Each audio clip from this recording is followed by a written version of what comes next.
Hey Augusta Fells staff and teachers, I just want to go through real quick the high-flying elements of Google Classrooms that we need to streamline in order to improve student learning experience.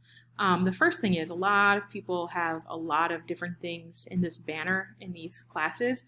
The thing that we found is easiest to navigate if you're looking through a lot of classes, say if you're a parent or a student, it's a lot easier if you have all the information you need up front. So here I have an example of Miss Sandok's class.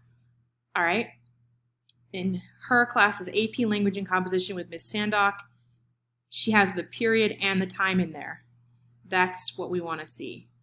Additionally, you can see she definitely has posted timely information to her stream. She has her Zoom link down here. She talks about office hours. So that's great. It does not look like students are able to post in her stream.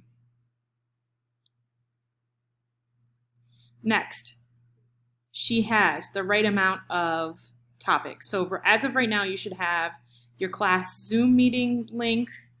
It would be great if in this you had some kind of expectations document. That would be something that she could add. Additionally, she has her resources with all the things that you need for that, and the 2 weeks that we have so far. Ms. Sandok also has a great setup in terms of how her posts look. I just need you guys to think about how your classrooms are going to look in about a week to a month. If you post everything separately, it's going to be super long and super daunting. So what we're asking you to do, and what we found was effective when we studied this in the spring, was that everything for a day needs to be in one assignment link. So if you notice here, she's got everything numbered. Please attend class today. We will be working through these assignments in order. Do now, mindset quiz, and you can see everything's labeled and ready to go, so that it's not super hard to find.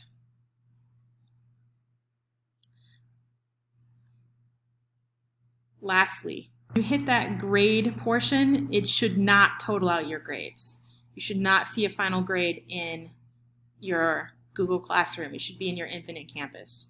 The reason for that is the grades will probably not line up most of the time, in my experience, having done a flipped classroom for a long time.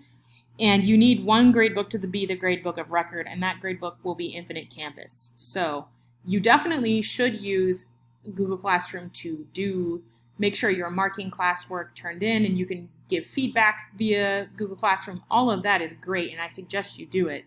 But in terms of like final grades, like totaled out grades for the quarter, for the marking period, you definitely need that only to show up in Infinite Campus.